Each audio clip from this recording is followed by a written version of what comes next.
part of the km4dev 20 years celebrations, and I'd like to welcome you on behalf of the km4dev core group, but also on behalf of the organising team. This session, this Knowledge Cafe, is another really cooperation between km4dev community and the Dgroups Foundation, and I saw quite a lot of the Dgroups Foundation board members were on the registration list, so a particular warm welcome to the members from the Dgroups Foundation board. There were 80 participants registered. Not everybody's been able to come in, but one of the really great things is that participants have come from all over the world, really. So just to name a few of the places, we have participants registered from Quito, from Bangalore, from Nairobi, from Sydney, from Johannesburg, Buenos Aires, Dhaka, and Tashkent. So that's just a sample. So really all over the world, that's really fantastic. And we're going to be talking about online collaboration, building on our previous cafe, but also the discussion that was facilitated recently by the Dgroups Foundation. Really all I have to say at this point, I'd just like to thank in advance our facilitators for today, as usual, Rocío, Jorge Chavez Tafur, Pierre Andrea, and also Peter Valentine. I'm going to hand over to Peter Valentine to kick off. Thanks everybody for taking part. Good afternoon. Thanks, Sarah. It's a pleasure to be back. It's always nice to come back to the km4dev family, the conversations. So I'm going to introduce a bit the cafe, and then I'm going to hand over to my colleagues who will take us through. So Sarah's given us all a bit of a welcome. So what I want to talk a little bit about is, for this afternoon, we're going to recap a little bit where we came from, how we got here, why we're here. We're going to recap. We had this e-conference which ran through most of July and into early August. We've had some earlier conversations, 2 of them on this with km4dev. So we want to recap some of that, recap what we talked about, what conclusions and ideas were we drawing, do a little bit of self-reflection, because, you know, we're all kind of, everybody here is keen on interaction and dialogue and discussion.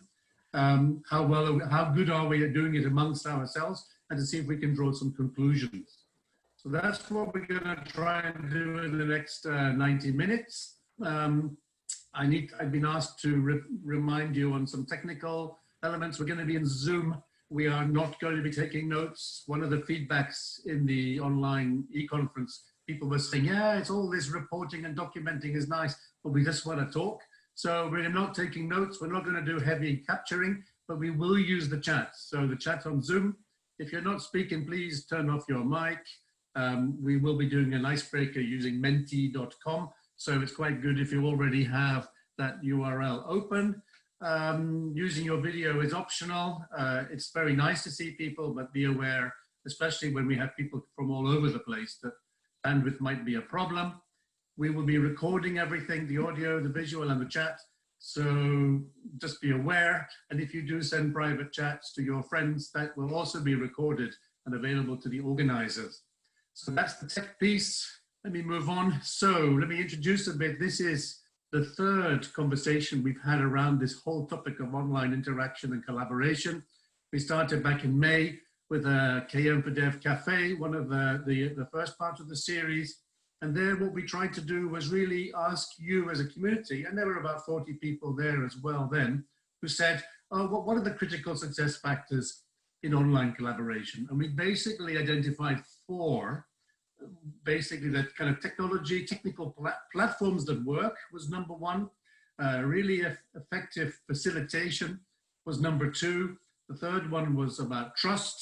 We need to have communities that trust, and then lastly, effective engagement and participation by the various members of the thing. So that was the first cafe. And so what we were trying to do was to identify what are the key things that worked. We then, as part of the Round the World km4dev 20 years, did a second cafe on the 3rd of July, where basically we said, okay, last time around, we identified those, we dived deeper, and we wanted to get insights from our own experiences. And we had a really interesting conversation there. And what we got with a few more perspectives. One was that COVID is really, the pandemic is making these online interactions even more important than they ever were. And particularly people were really, everybody is now spending their life on Zoom or Google or Teams or whatever tool you're using. So how do we actually make these online interactions really effective? Secondly, people talked about how do we connect and interlink across different communities. And the third point that really came up was this notion of inclusion. We need our conversations to be inclusive. That means in terms of language, in terms of levels of knowledge and expertise, but also in terms of platforms. So that was the two cafes. And then in July, we had the online e-conference. And the idea was that we've actually were beginning to refine an agenda. Could we work together with people in an asynchronous manner using email to identify what's really important, what works and doesn't work, and other things we can do differently and better. So today we're going to come back and revisit, actually our starting point today is that e-conference, and Jorge has pulled together some of the key points, and we want to be able to really revisit those points. Are those in fact indeed the key success factors, the key insights that we want to promote and use? And secondly, we've also we designed a process amongst ourselves. So how well did we do that? So that's what we're going to try to do. I just want to say, to kind of reiterate that the Dgroups Foundation, Dgroups Partnership has been around nearly as long as km4dev. We've always been looking at how we can work together to make development results and more productive. And we think that this online collaboration is really critical. So we're hoping that coming out of this round, plus anything else, we can really identify a kind of a set of the insights and lessons and practices that we can all use to improve what we do. So that's why we're here. I'm going to hand over now, I think, to Pier Andrea, who is going to run a icebreaker. Welcome everybody. We got 31 people in the room now. So before hearing from Jorge and from the rest of us what we have been doing during this discussion and what we learned, we want to hear from you. Of course, this year has been really different, and as Peter said, yes, we are all on Zoom these days. So how has the way that you collaborate online changed this year? What has been changing particularly? And yes, you're not allowed to say too many Zoom meetings. We all know that. Is there something around processes, around the way you work with other people that has been changing fundamentally? What is the one thing? So we're going to do a Menti, and you see the code and the link I'm pasting into the chat. So if you can open menti.com, type in the code. Let's hear from you. So how has the way you collaborate online changed this year? I'll pull up the Menti so we can see the results coming in real time, hopefully. So here we are. Yeah, more international meetings. Yeah, the world has become very, very small, right? And we see today, we got people from east to west. I'm in Malaysia. Angela is in DC, north to south. So yeah, really smaller world. Preparing for events, simple trips out of the house, even simple trips out of the house. Yeah, more contacts with remote partners. Yeah, I see that coming in. Better meetings, that's interesting. Are they all better? Or yeah, that would be interesting to unpack a bit, but probably we'll get through it during our call today. More participation, shorter and more frequent meetings. Yeah, this is great. Yeah, I'm also looking at Peter and Jorge. If you spot anything that you find particularly interesting, you see the responses are coming in and moving through the page. Busy agendas, yeah, definitely. I can subscribe to that. Longer days, I would say also. The words become smaller, yeah, it's longer days. And Peter, Jorge, anything else here that you find particularly interesting, also related to align or very diverse from yeah, I like this post that participation outside our usual network. We seem to be contacting with more people and more diverse, more heterogeneous groups, perhaps. Yeah, but yeah, I agree with you. Working more than ever. That also seems to be true. Peter, anything that's catching your attention? I think that notion there, there's somebody more equal. We're seeing. Yeah. I mean, I think we're just seeing many more opportunities for more people to join as well. So you're finding yourself in a meeting where you think 30 people will be, and then 300 turn up. So that's quite, it's exciting, but it's also challenging. Yeah, I was just looking at the less formal meeting. Yeah, definitely. Yeah. I can subscribe to that. Yeah, sometimes maybe a bit too informal. It might turn out to be too informal when you don't exactly know who the people in the room are, right? So maybe they are VIPs and you were not briefed before. It happened to me. And, you know, I try always to be very informal, respectful, of course, respectful, but yeah. All right. This is really great. We'll capture all this and we'll share it back and yeah, we'll be seeing if there is anything else that it's worth bringing up later on or into next further future conversations. So I'm going to stop sharing my screen now and I'm handing over to Jorge now. So yeah, Peter already mentioned we after the cafe discussions we started what we called an e-conference. So we wanted to share some ideas, and we used the Dgroups Foundation platform, and we invited different persons to join, all of those who had joined in the cafe, and to continue exploring, and then to do it not in a live conversation, but sharing emails and sharing ideas between all of us. So the way we did it, we invited people, and then we presented, we want to continue discussing these things.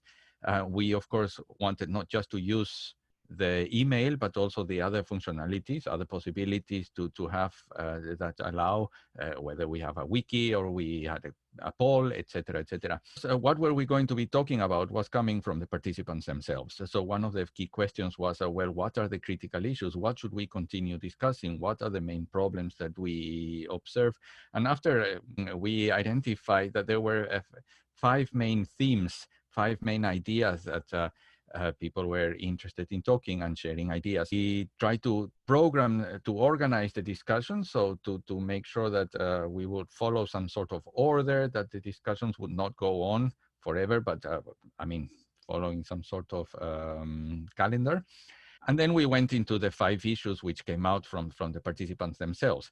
And the first one, of course, was participation and engagement. How do we enhance this? The second one was all around communities of practice, which would be effective. A third point, which came also from the cafes, was the idea of having platforms which allow for all these exchanges.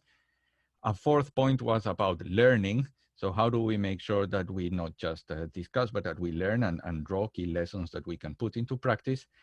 And the fifth issue was about sustainability and the continuation of the process. So even though we had the thought of, okay, we're only going to be doing a 3-week discussion, of course, one of the issues to think about is how do these processes continue, or if we want them to continue.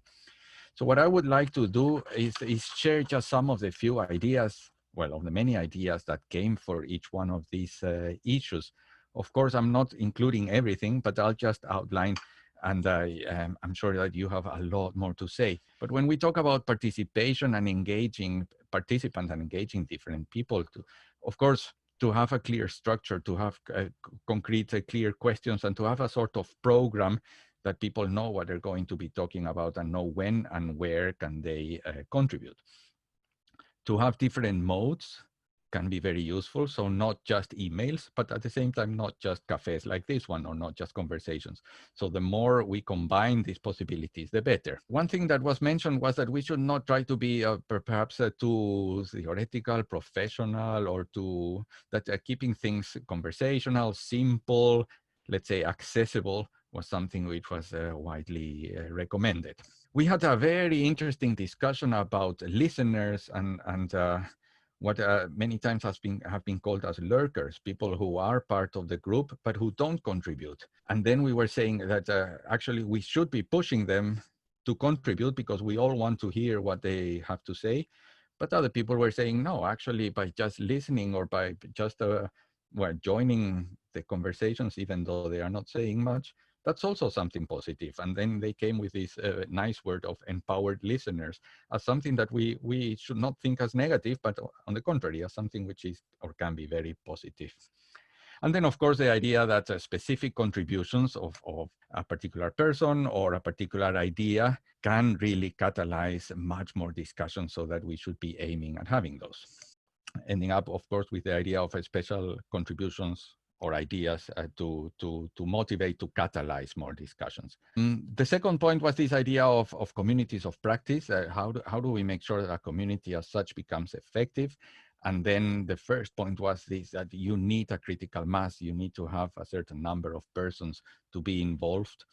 And well, I guess not just quantity, but perhaps some persons representing organizations or a specialist in a theme, etc. But one of the things that that was raised is that yeah, we all want to be effective, but at the same time we are afraid, or we may fear of contributing because of privacy issues.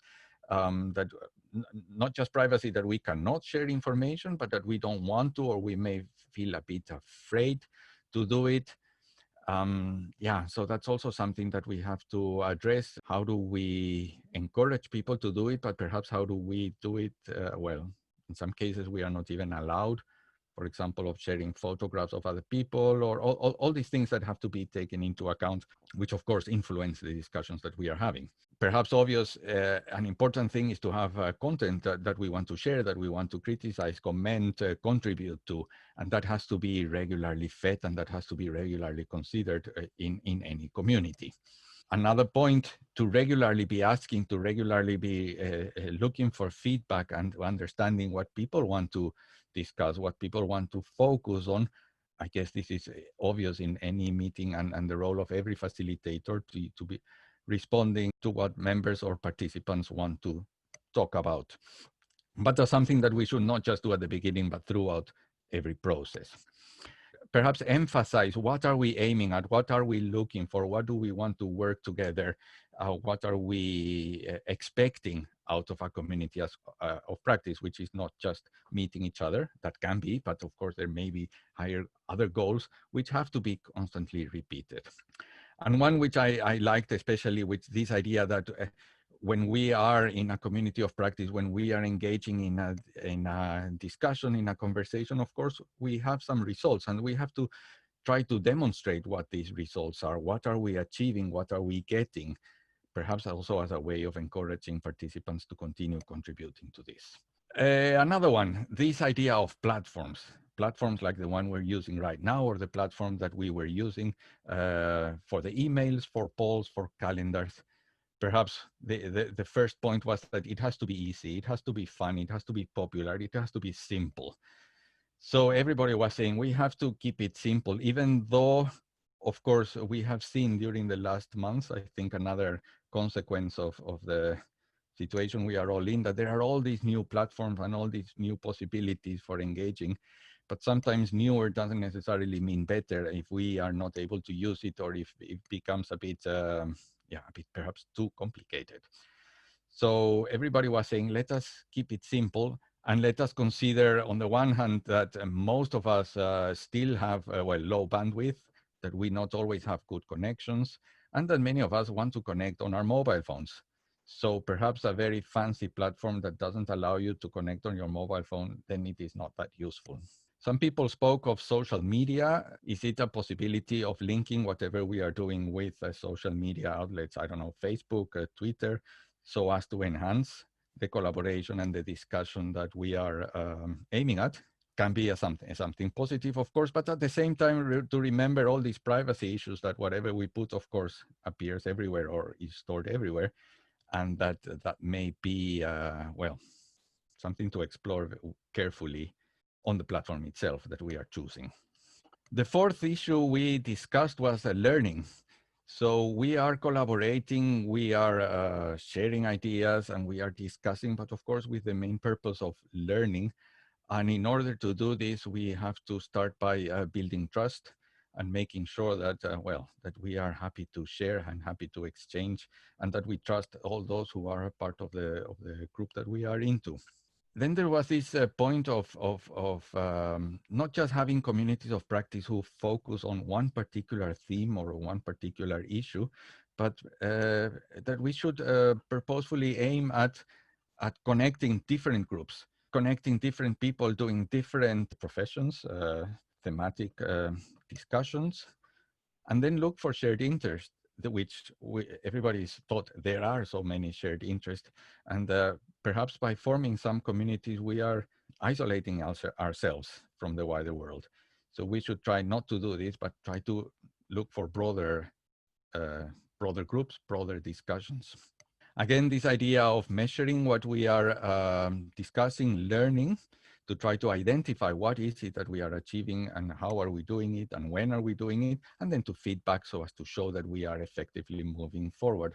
And then a quote that somebody mentioned that, well, we should not always think that everything we are doing or discussing has to be immediately translated into action, but just we are learning, and then yeah, one day we'll put it into practice. It's just soak in the information, soak in the ideas that we are all hearing, and that's good, and that's very good enough. And the last point, yeah, we thought, or the participants thought that, yeah, we need to find a way to continue. No, we started in our discussions by saying, okay, we are only going to be doing this for 3 weeks, and it is a limited time.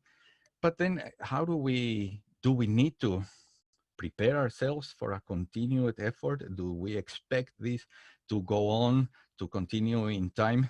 So if we do, perhaps we should organize our discussions around a specific theme that, of course, is not going to be solved in 3 weeks, but needs to continue in one way or another. We need to have moderators who are going to regularly provide the content that, that is needed, who are going to share perspectives, who are going to, well, make sure that the discussion goes on and on and on. And then, of course, to combine it, perhaps, so not, perhaps a bit like we're doing now, that we had a live cafe, or we're having it right now, and we combined it with emails, and we could combine it with a live meeting at some time. So try to find ways in which we combine different tools and approaches, and perhaps that is the best way to continue engaging people and to continue sharing ideas. But of course, sustainability also means making sure that whatever unexpected issue pops up, whether it is COVID-19 all of a sudden, or whether it is something that needs to be addressed specifically, that has to take place, and that has to be thought of. And then the last issue, which was also a nice discussion thread, was that what happens when we organize one of these communities on discussions, and then we see that suddenly it finishes and that's it? Does it mean that we failed simply because the discussion stopped? Does it mean that everything was solved? So one of the participants who said, well, if we stop, that doesn't necessarily mean we failed. It just stopped for it.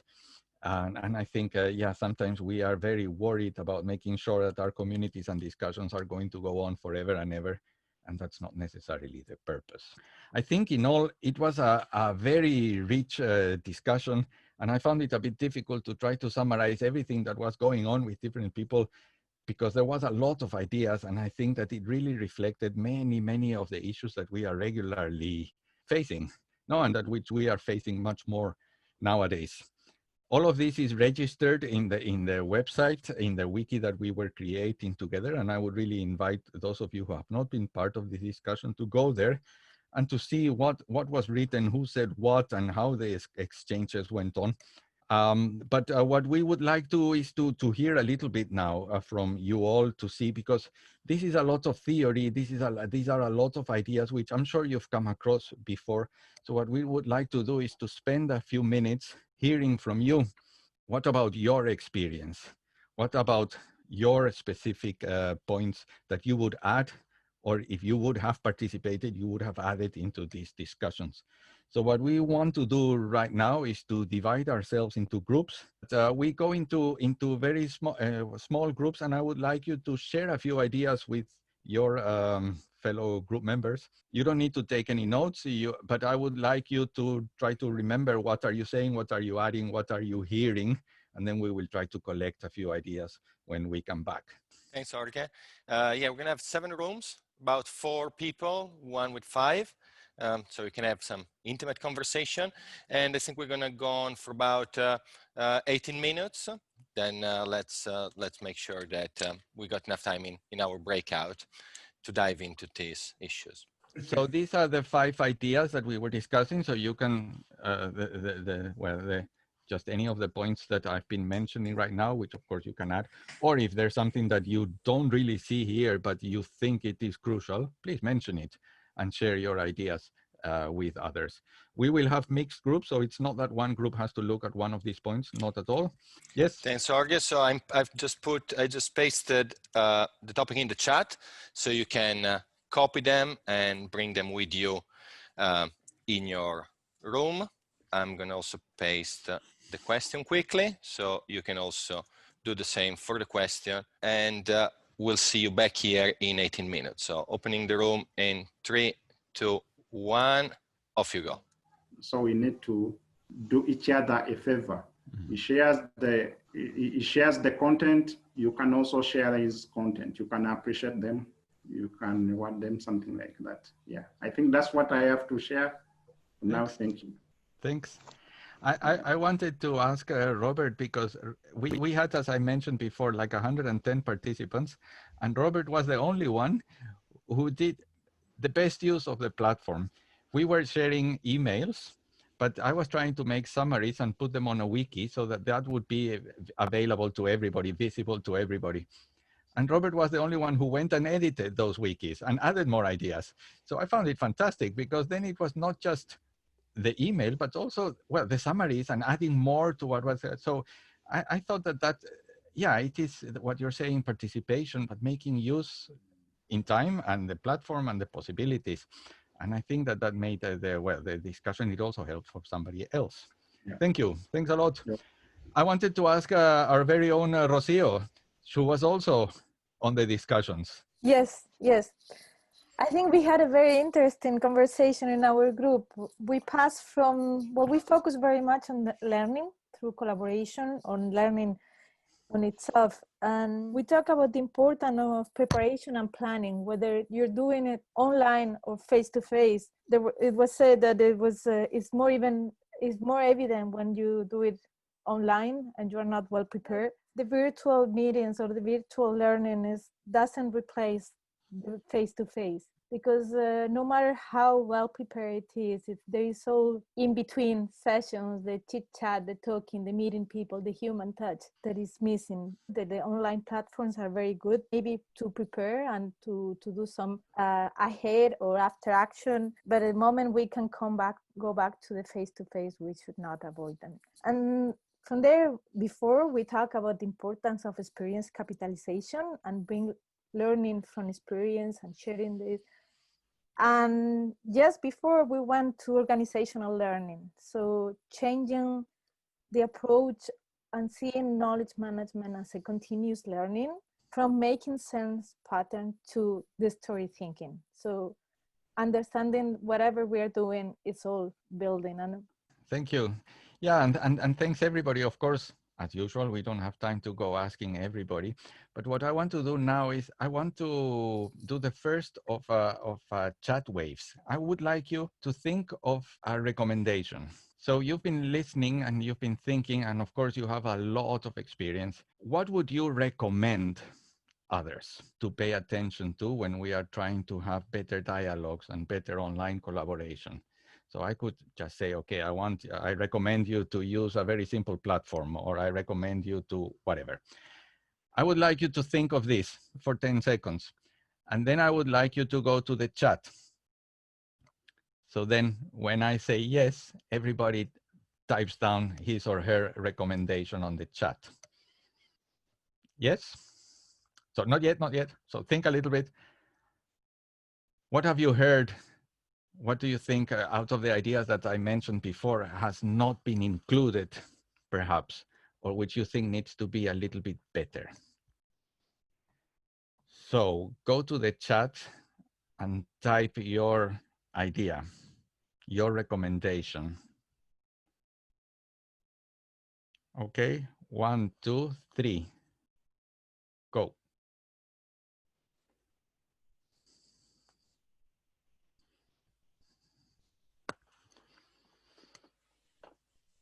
I like this. Yeah, they're coming in. It's pretty nice. I like this. Need to do a bit of scrolling back up, and then you see more messages coming. Oy, oy, oy.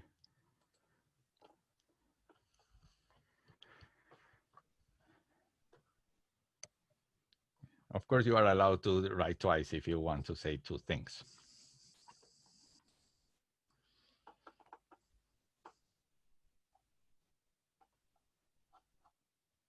Is there something here very different, Jorge, from what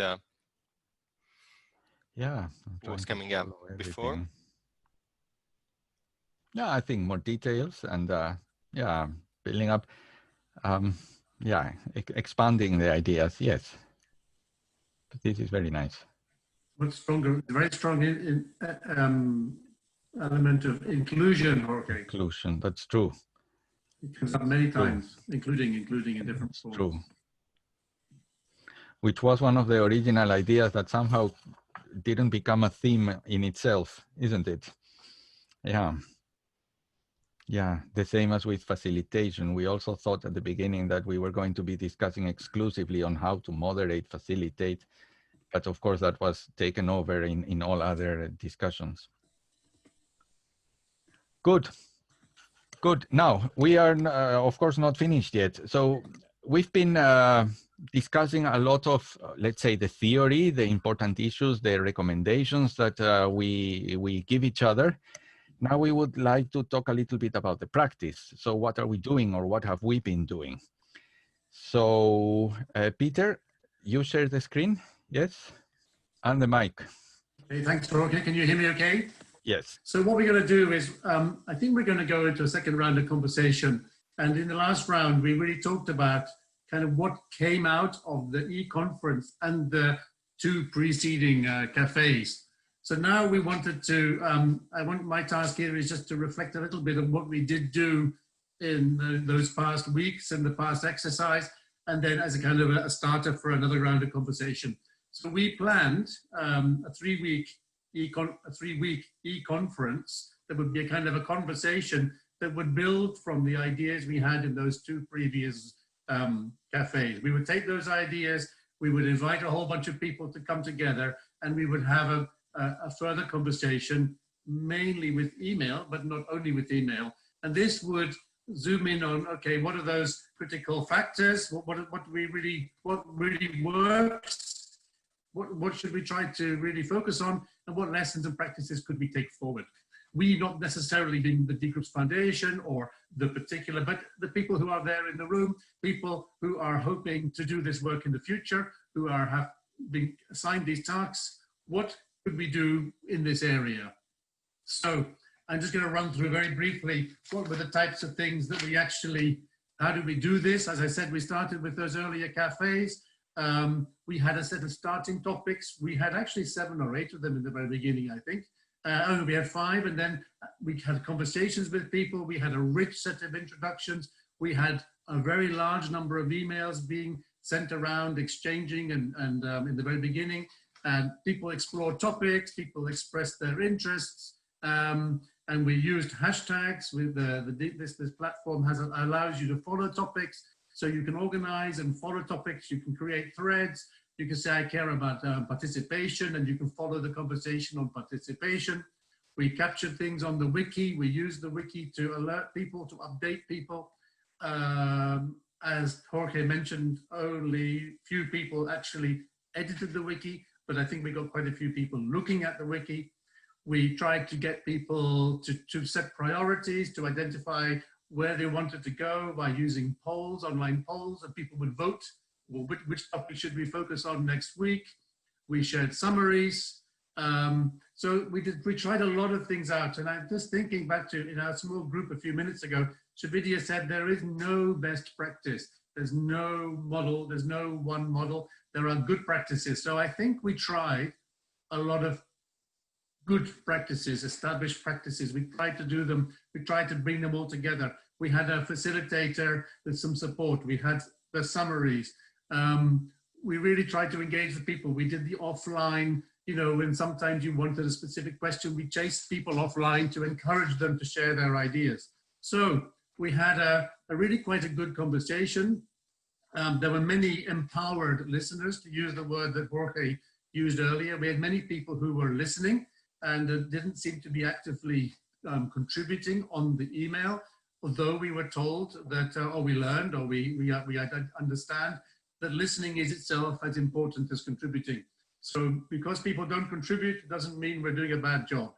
So that was what we tried to do with this whole exercise. We had and then halfway through, people started to say, yeah, this is very purposeful. This is very deliverable oriented. We're trying to produce something. Let's just talk, and let's talk about in serendipitous kinds of ways, and let's have a face-to-face again. So we have this meeting now here, this Zoom meeting, where the idea is to try and bring back. So we've had the face-to-face, we've gotten the email, we've been working on the wiki, and now we're back to a face-to-face again to see if we can make sense of all of this. So that's kind of what we try to do.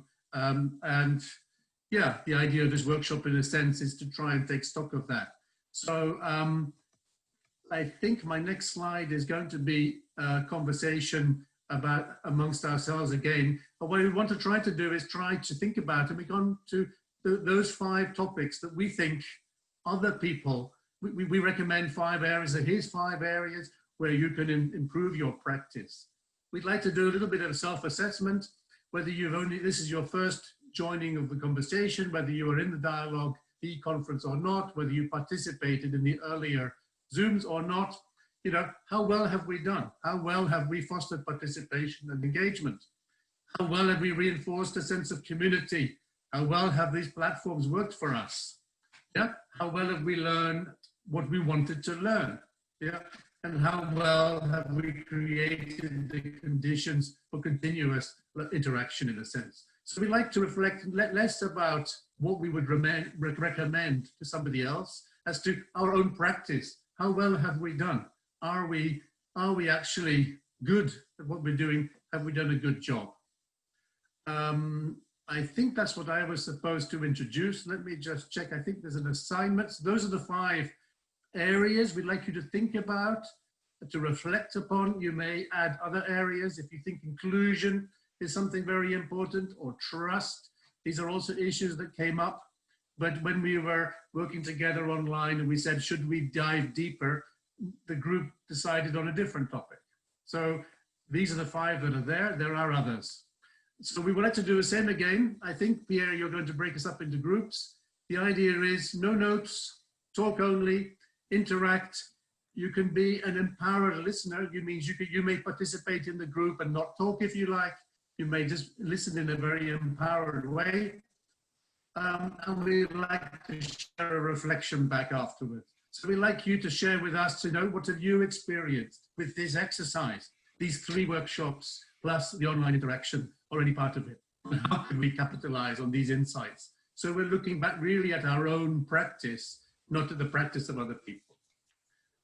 Is that good, Pierre? Have I introduced that fine? Is that clear enough assignment?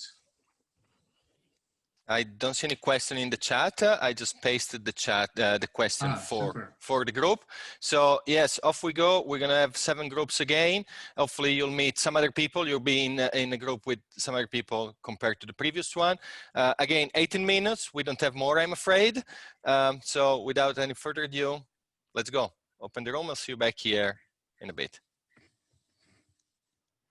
Welcome back. I see people popping up on the screen. So that was again 18 minutes. Yeah. We got everybody back in, I guess. Peter, Jorge? Yes. So yeah, I think we had another nice discussion. I jumped in a group who knew each other very well because they had all been together the previous one. So oh wow, saying you were different, huh? You were the one. I was the odd one outsider. Out. Exactly, the odd one out, as they say. Yeah, but it was nice, I think. And yeah, I'm looking at my watch and then noticing that we are running out of time as well. It shouldn't be. But I want to do a very quick feedback, and I want to invite you to use the chat again. I would like you to think of one thing that has been successful, some what the question was, what experience works. What is it that works on the basis of your experience in this discussion that we had, or in any discussion in which you've been involved as a participant or as a facilitator. But I don't want you to think of what your own opinion. I want you to remember what somebody in your group said. So I would like you to go to the chat and to write down, Mr. So-and-so said, blah, blah, blah. So that's a question that Peter has just added there. But you mentioned what another person has mentioned in the group. So I was in the group with Sarah, with Amy, and with Sheila. So I will write down, Sarah said, blah, blah, blah. Okay? I think that's very easy. So think for, I don't know, half a minute. Remember what other persons have said. And it is not allowed to skip it. So you all have to go to the chat and you all have to say something, because Big Brother is watching you. Yeah, I know we're running out of time. So if you have a few minutes to spare with us, please complete this. And if you have to leave, of course, you have to leave at past. But I hope you, Peter already started. So go to the chat and tell us, what did somebody in your group say? Start.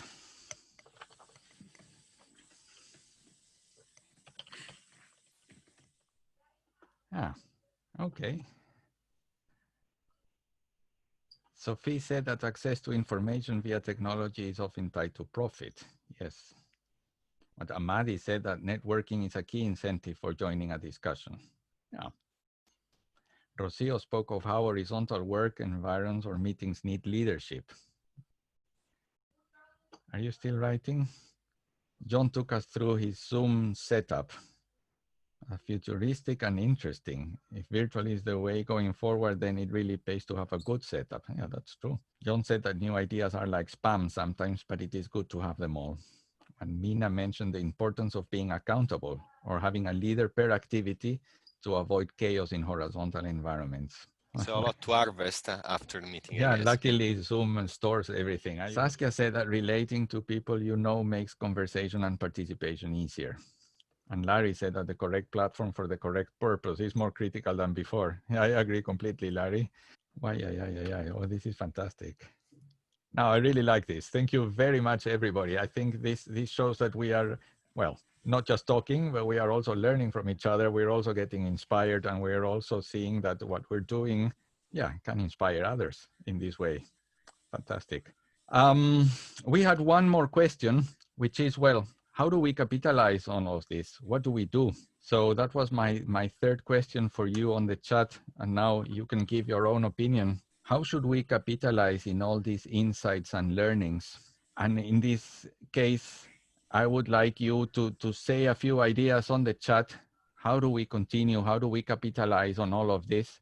But at the same time, if somebody wants to share a few ideas, we have, if not everybody's running, a couple of minutes. Does anybody want to speak? Just open your microphone and start while everybody else is typing. Something that came up quite specifically is felt we could capitalize on the community that we have now here and to organize events specifically to help us share knowledge to prepare for something. For example, we have a few events, particular events that are coming up, and we would love to be as focused as the Dgroups dialogue was, and as time bound, and as you know, all the strengths of what made that work really well. For example, how to move annual meetings of networks online, and how to design those to be very participatory or you know, equitable in who gets the space, democratic, or whatever the design principles are that we're looking for, but we're maybe not so sure how to do it. So actually creating some events around maybe activities or purposes that people have. Like Amadi said, one of his main interests now is evaluation, how to do evaluations of online exchanges and fora more than, you know, visits to platforms or visits to particular pages. And perhaps there are more people in the Dgroups dialogue group that would like to convene around that and just do some peer assist brainstorming together, sharing ideas in a very focused manner. So that's what we thought, maybe capitalizing on the community that we are, but around some specific interests that could bring people together. Thanks. Nice. Yeah.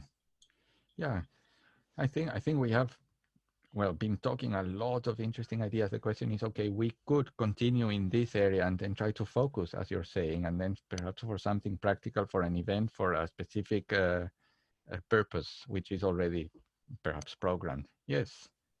Any ideas? the private sector has discovered that communications across disciplines is a major source of radical innovation. If you go outside of the private sector, nobody's discovered that at all. There's hardly any conversations across disciplines. Knowledge management is a rare group that is comfortable and eager to engage in those kinds of conversations. And methodologies, statistics, for example, naturally go across disciplines.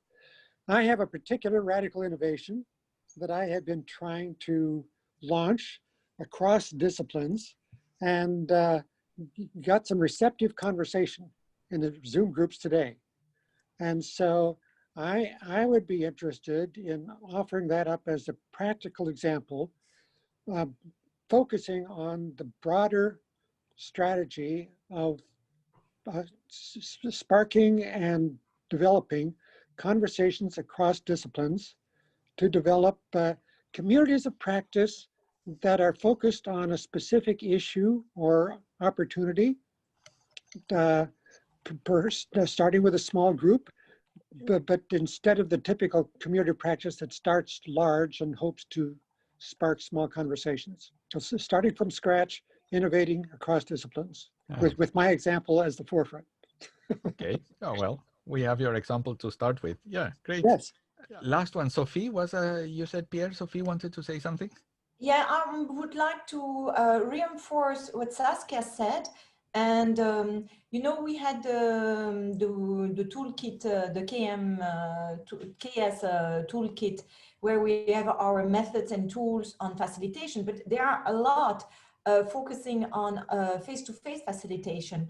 And I think that we should enrich this with the online facilitation methods and tools, because we need to be more innovative in the way we are engaging. Of course, today we have had the groups, we have had Menti, we have used a few things also during our annual meeting, our anniversary meetings. But I think it would be really nice if we could also be innovative and share these innovations.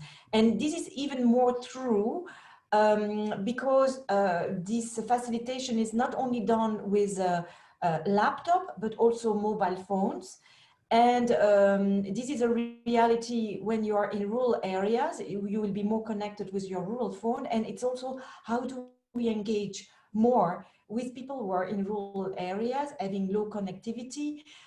Maybe Zoom is not the best. What would be the alternative, but making it still engaging.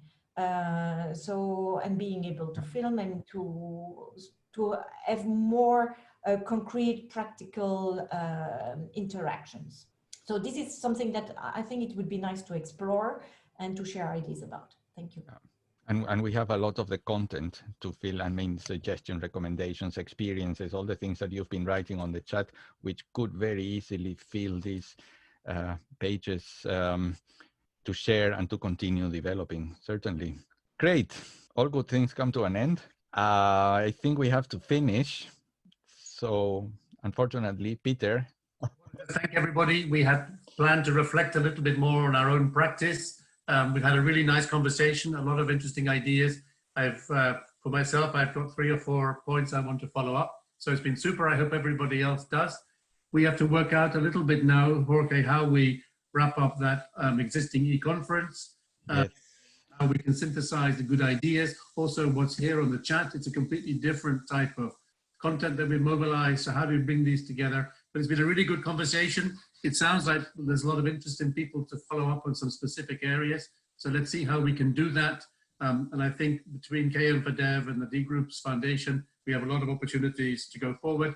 I'm really reassured. When we were reflecting on this, the e-conference, we were a bit worried that, you know, we didn't really practice what we preached. We are the communicators, the facilitators, the dialoguers, but half of us weren't contributing. So we thought, oh, are we doing something wrong? But maybe we change the focus, change the format, change the interaction, and then the ideas flow again. So that's been one of my lessons for this one. So I won't take any more of your time. It's been wonderful. Thank you, Rocchio and Sarah and Pierre and Jorge for everything behind the scenes. Thank you all for joining. Thank you, everyone. So